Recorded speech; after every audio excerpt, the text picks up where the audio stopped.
Hi കൂട്ടുകാർ, അസ്സലാമു അലൈക്കും വറഹ്മത്തുള്ളാഹി തആല വബറകാതുഹു. 5ാം ക്ലാസ് ഇംഗ്ലീഷ് മീഡിയം സ്കൂൾ മദ്രസയിലെ ഉലൂമുദ്ദീനിലെ അദ്ദർസു സാനി വൈഷ്റൂൻ 22ാമത്തെ പാഠമായ ഹബലുല്ലാഹിൽ മതീൻ എന്ന പാഠഭാഗവുമായിട്ടാണ് ഞാൻ വന്നിരിക്കുന്നത്. നമുക്ക് പാഠത്തിലേക്ക് കടക്കാം. ബിസ്മില്ലാഹിർ റഹ്മാനിർ റഹീം. ഹബലുല്ലാഹിൽ മതീൻ എന്ന് പറഞ്ഞാൽ അള്ളാഹുവിൻ്റെ ഉറപ്പുള്ള പാശം, കയർ എന്നൊക്കെ പറയും. ഹബിൽ എന്ന് പറഞ്ഞാൽ കയർ. അപ്പം നമുക്ക് മനസ്സിലാക്കാം എന്താണ് പാഠത്ത് പറയുന്നത്.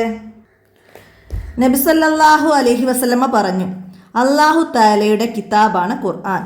അതിൽ നിങ്ങൾക്ക് മുമ്പുള്ളവരുടെ വൃത്താന്തങ്ങളുണ്ട്, നിങ്ങൾക്ക് ശേഷമുള്ളവരുടെ വാർത്തകളുണ്ട്, നിങ്ങൾക്ക് വേണ്ട വിധികളുമുണ്ട്. അത് സത്യവും അസത്യവും വേർതിരിക്കുന്നു. അതിൽ സത്യമല്ലാത്തതൊന്നുമില്ല. ധിക്കാരം മൂലം ആരെങ്കിലും അതിനെ ഉപേക്ഷിച്ചാൽ അവനെ അല്ലാഹു തആല നശിപ്പിക്കും. അതില്ലാതെ സന്മാർഗം അന്വേഷിക്കുന്നവർ വഴിപിഴക്കും. അത് അല്ലാഹു തആലയുടെ ശക്തമായ പാശമാണ്. ഹബലുല്ലാഹിൽ മതീൻ എന്ന ശക്തമായ പാശമാണ്. തത്വസമ്പൂർണമായ ദിക്റാണ് അത്. ഏത്? ഖുർആൻ. ചോദ്യം വരും, മനസ്സിലാക്കുക. നേർമാർഗമാണ്. ഇച്ഛാനുസരണം അതിനെ മാറ്റാൻ കഴിയില്ല. വിശ്വാസികളുടെ നാവുകൾക്ക് അത് പ്രയാസകരമാവുകയില്ല. പണ്ഡിതന്മാർക്ക് അത് പഠിപ്പിച്ച് മതി വരില്ല. ആവർത്തനാധിക്യം കൊണ്ട് അതിൻ്റെ പുതുമ നശിക്കുകയില്ല. അതിലെ അത്ഭുതങ്ങൾ അവസാനിക്കുകയില്ല. ഖുർആൻ അനുസരിച്ച് പറയുന്നവൻ സത്യസന്ധനാണ്. അതനുസരിച്ച് പ്രവർത്തിക്കുന്നവൻ പ്രതിഫലം ലഭിക്കും. അതനുസരിച്ച് വിധിക്കുന്നവൻ നീതിമാനാണ്. അതിലേക്ക് ക്ഷണിക്കുന്നവൻ നേർമാർഗത്തിലേക്ക് നയിക്കപ്പെടും. അപ്പോൾ അതൊക്കെ മനസ്സിലാക്കുക ഖുർആനെ കുറിച്ചിട്ടുള്ളത്. അതിനെക്കുറിച്ച് എഴുതാൻ വന്നാൽ നമുക്കത് എഴുതാം. അപ്പോൾ മനസ്സിലാക്കുക. പിന്നെ ഇതിന്ന് വിട്ട ഭാഗം പൂരിപ്പിക്കാനുള്ള ഭാഗങ്ങളായിട്ട് പലതും വരാം. ആവർത്തനാധിക്യം കൊണ്ട് ഡാഷ് നശിക്കുകയില്ല. ഖുർആനിൻ്റെ പുതുമ, അതിൻ്റെ പുതുമ, അങ്ങനെയൊക്കെ വന്നാൽ മനസ്സിലാക്കാൻ കഴിയണം. എന്താണ്? ജിബ്രീൽ അലൈഹിസ്സലാം മുഖേന അന്ത്യപ്രവാചകനായ മുഹമ്മദ് നബി സല്ലല്ലാഹു അലൈഹി വസല്ലമക്ക് അവതരിപ്പിക്കപ്പെട്ട അല്ലാഹു തആലയുടെ കലാമാണ് ഖുർആൻ. സൂറത്തുൽ ഫാത്തിഹ കൊണ്ട് തുടങ്ങി സൂറത്തുൻ നാസ് കൊണ്ട് അവസാനിക്കുന്ന അമാനുഷിക ഗ്രന്ഥമാണിത്. പാരായണം ചെയ്താൽ പ്രതിഫലം ലഭിക്കുന്നതും പിഴവ് വരാത്ത വിധം നമ്മിലേക്ക് എത്തുന്നതുമാണ് വിശുദ്ധ ഖുർആൻ. മുഹമ്മദ് നബി സല്ലല്ലാഹു അലൈഹി വസല്ലമയുടെ എന്നെന്നും നിലനിൽക്കുന്ന മൊയ്ജിസത്താണ് ഖുർആൻ. ഈ മൊയ്ജിസത്തിന് പല മുഖങ്ങളുമുണ്ട്. അവയിൽ ചിലത് താഴെ പറയുന്നു. നബി സല്ലല്ലാഹു അലൈഹി വസല്ലമയുടെ മൊയ്ജിസത്തിന് പല മുഖങ്ങളുമുണ്ട്. മൊയ്ജിസായ ഖുർആനിന് പല മുഖങ്ങളുമുണ്ട്. എന്തൊക്കെയാണ്? സാഹിത്യമേന്മ, പ്രവചനങ്ങൾ, സമ്പൂർണ്ണ നിയമങ്ങൾ, സ്വാധീന ശക്തി, വൈജ്ഞാനിക മേന്മ, ഇങ്ങനെ പലവിധ മുഖങ്ങളും ഖുർആനിനുണ്ട്.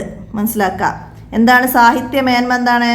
ഖുർആൻ ഏറ്റവും വലിയ സാഹിത്യമാണ്. അതുപോലുള്ളത് മറ്റൊന്ന് ഒരു ഭാഷയിലുമില്ല. അതിലെ ഒരു ചെറിയ അധ്യായത്തിന് തുല്യമായത് പോലും നിർമ്മിക്കാൻ ആർക്കും കഴിഞ്ഞിട്ടില്ല. അതാണ് ഖുർആനിൻ്റെ സാഹിത്യമേന്മ. ഇനി പ്രവചനങ്ങൾ. ഖുർആനിൽ എന്തൊക്കെ പ്രവചനങ്ങളാണ് പറഞ്ഞത്? അതിൽ നിന്ന് പുലർന്നത് എന്തൊക്കെയാണ്? ഇനി പുലരാനുണ്ട്. അപ്പോൾ അതെന്താണ്? ഖുർആനിൽ പല പ്രവചനങ്ങളുമുണ്ട്. അവയിൽ പലതും പുലർന്നു, ബാക്കിയുള്ളവ പുലരാനിരിക്കുന്നു. ബദറിൽ മുസ്ലിങ്ങൾ വിജയിക്കുമെന്നും പിൽക്കാലത്ത് റോമക്കാർ പേർഷ്യക്കാരെ കീഴടക്കുമെന്നും ഖുർആൻ പ്രവചിക്കുകയും അത് പുലരുകയും ചെയ്തു. അപ്പോൾ അത് മനസ്സിലാക്കുക. ഖുർആനിലെ പുലർന്ന പ്രവചനങ്ങൾ എഴുതാൻ പറയും. അപ്പോൾ അത് മനസ്സിലാക്കുക. അടുത്തതാ സമ്പൂർണ്ണ നിയമങ്ങൾ. മനുഷ്യരുടെ ജീവിത വിജയത്തിനാവശ്യമായ വിശ്വാസപരവും കർമ്മപരവും സ്വഭാവപരവുമായ എല്ലാ നിയമനിർദ്ദേശങ്ങളും ഖുർആനിലുണ്ട്. വിശ്വാസപരവും കർമ്മപരവും സ്വഭാവപരവുമായ എല്ലാ നിർദ്ദേശങ്ങളും ഖുർആനിലുണ്ട്. ഖുർആനിൻ്റെ സമ്പൂർണ്ണ നിയമങ്ങൾ ഏതൊക്കെയാണ്? മനുഷ്യജീവിതം വിജയിക്കാൻ ആവശ്യമായ വിശ്വാസപരവും കർമ്മപരവും സ്വഭാവപരവുമായ എല്ലാ നിർദ്ദേശങ്ങളും ഖുർആനിലുണ്ട്. ഇനി സ്വാധീന ശക്തി. ഖുർആനിന് ഹൃദയങ്ങളെ സ്വാധീനിക്കാനുള്ള അപാരമായ ശക്തിയുണ്ട്. ഇസ്ലാമിനെ കഠിനമായി എതിർത്തിരുന്ന ഉമർ ഇബ്നുൽ ഖത്താബ് റളിയല്ലാഹു അൻഹു ഖുർആൻ കേട്ട മാത്രയിൽ മാനസാന്തരമുണ്ടായി. ലോകം മുഴുവൻ ഖുർആൻ ആയിരങ്ങളെ സ്വാധീനിച്ചു കൊണ്ടിരിക്കുകയാണ്. അപ്പോൾ ഉമർ ഖത്താബിൻ്റെത് നമ്മൾ മുമ്പ് ഒരു പാഠത്ത് പഠിച്ചിട്ടുണ്ട്. നബി സല്ലല്ലാഹു അലൈഹി വസല്ലമയെ വധിക്കാൻ വരികയായിരുന്നു. വഴി മധ്യേ സഹോദരിയുടെ വീട്ടിൽ കയറി അവിടുന്ന് ഖുർആൻ പാരായണം കേൾക്കാനിടയായി. അത് ഉമർ ഇബ്നുൽ ഖത്താബ് റളിയല്ലാഹു അൻഹുവിന് മാനസാന്തരമുണ്ടാക്കി. അദ്ദേഹം നബി സല്ലല്ലാഹു അലൈഹി വസല്ലമയുടെ തിരുസവിധത്തിലെത്തി ഇസ്ലാം സ്വീകരിച്ച്. അപ്പോൾ അത് ഖുർആനിൻ്റെ സ്വാധീന ശക്തിക്ക് ഉദാഹരണമാണ്. മനസ്സിലാക്കുക. വൈജ്ഞാനിക മേന്മ. ഖുർആൻ എല്ലാ വിജ്ഞാനങ്ങളുടെയും സ്രോതസ്സാണ്. ഖുർആന് എല്ലാ വിജ്ഞാനങ്ങളുടെയും സ്രോതസ്സാണ്. എല്ലാ അറിവുകളും ശാസ്ത്രങ്ങളുമായി ബന്ധപ്പെട്ട പരാമർശങ്ങളും ഖുർആനിലുണ്ട്. ഖുർആനിൻ്റെ വൈജ്ഞാനിക എല്ലാ വിഷയത്തെക്കുറിച്ചും ഖുർആനിൽ പറയുന്നുണ്ട്. ശാസ്ത്രം ഇന്ന് പറഞ്ഞ കാര്യങ്ങൾ 1400 വർഷങ്ങൾക്ക് മുമ്പ് നബി സല്ലല്ലാഹു അലൈഹി വസല്ലമക്ക് ഇറങ്ങിയ ഖുർആനിൽ പരാമർശിച്ചിട്ടുണ്ട്.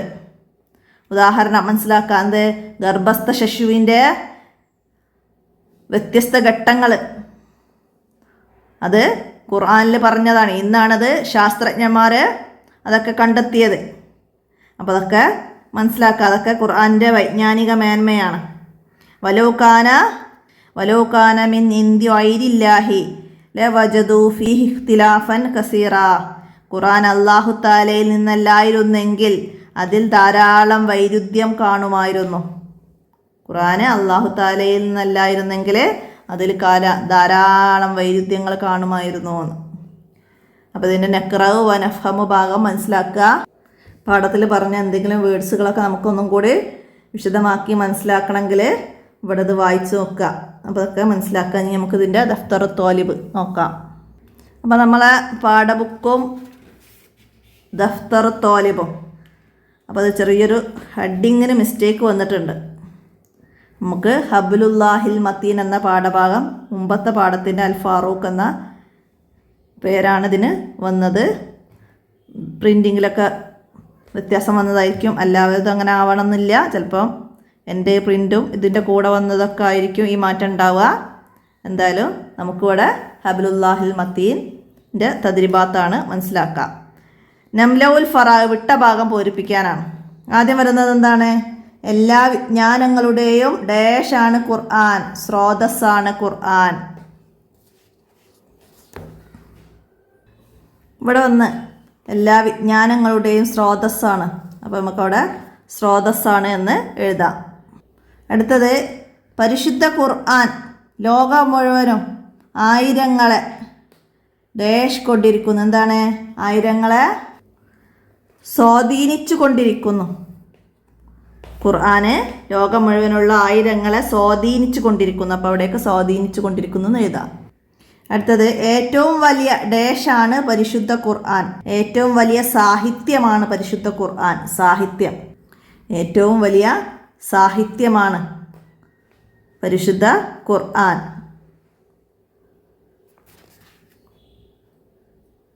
അടുത്തത് എന്താണ്? ഖുർആനിലെ ഒരു ചെറിയ അധ്യായത്തിന് ഡാഷ് പോലും നിർമ്മിക്കാൻ ആർക്കും കഴിഞ്ഞില്ല. ഖുർആനിലെ ചെറിയ അധ്യായത്തിന് തുല്യമായതുപോലും നിർമ്മിക്കാൻ ആർക്കും കഴിഞ്ഞിട്ടില്ല. അടുത്തത് മനുഷ്യരുടെ ജീവിത വിജയത്തിനാവശ്യമായതെല്ലാം ഖുർആനിലുണ്ട്. മനുഷ്യരുടെ ജീവിത വിജയത്തിന് ആവശ്യമായതെല്ലാം, മനുഷ്യരുടെ ജീവിത വിജയത്തിനാവശ്യമായ എല്ലാ നിർദ്ദേശങ്ങളും ഖുർആനിലുണ്ട്. അപ്പോൾ അവിടെ വിജയത്തിനാവശ്യമായ. അടുത്ത ഇവിടെ ഖുർആനെ കുറിച്ചിട്ട് നമുക്ക് ഈ ബോക്സുകളൊക്കെ പൂരിപ്പിച്ചെടുക്കണം. ഒന്നിൽ കണ്ടില്ല, അള്ളാഹുവിൻ്റെ കിതാബാണ്. ഇനി എന്തൊക്കെ എഴുതാം നമുക്ക് ഈ ബോക്സുകളിലൊക്കെ? അപ്പോൾ ഇവിടെ ഫസ്റ്റ് നമ്മൾ വായിച്ചിട്ടുണ്ട്. എന്തൊക്കെയുണ്ട്? നിങ്ങൾക്ക് മുമ്പുള്ളവരുടെ വൃത്താന്തങ്ങളുണ്ട്, നിങ്ങൾക്ക് ശേഷമുള്ളവരുടെ വാർത്തകളുണ്ട്, നിങ്ങൾക്ക് വേണ്ട വിധികളുണ്ട്. സത്യവും അസത്യവും വേർതിരിക്കുന്നു.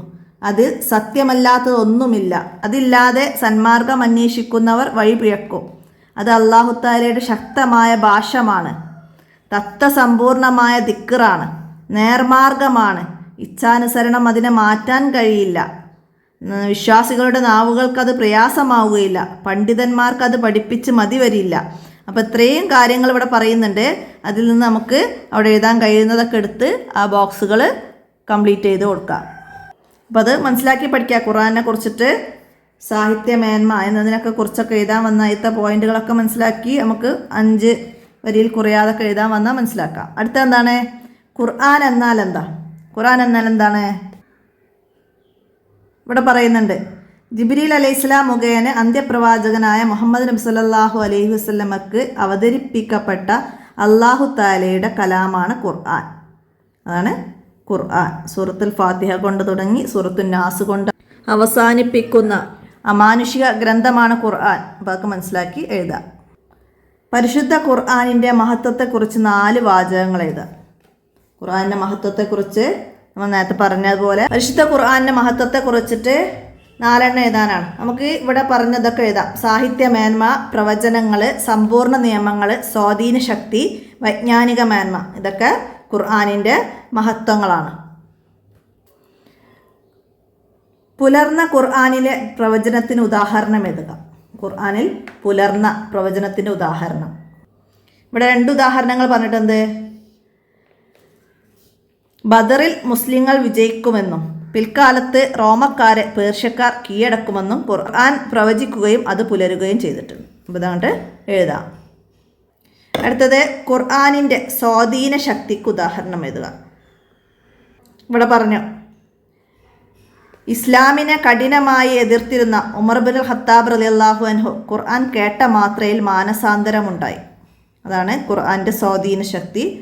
മനസ്സിലാക്കി എഴുതുക. അടുത്തത് എന്താണ്? പരിശുദ്ധ ഖുർആനിൻ്റെ സാഹിത്യമേന്മക്ക് തെളിവ് എഴുതുക. സാഹിത്യമേന്മ എന്താ പറഞ്ഞത്? ഖുർആൻ ഏറ്റവും വലിയ സാഹിത്യമാണ്. അതുപോലുള്ള മറ്റൊന്ന് ഒരു ഭാഷയിലുമില്ല.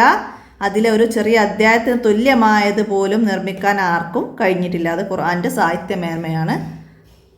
എഴുതുക. അടുത്ത നുൻഷിൽ ജുമല, വാക്യം നിർമ്മിക്കണം. മാനസാന്തരം ഉൾപ്പെട്ടിട്ടുള്ള ഒരു വാക്യം എന്താണ്? ഖുർആൻ വചനങ്ങൾ കേട്ട്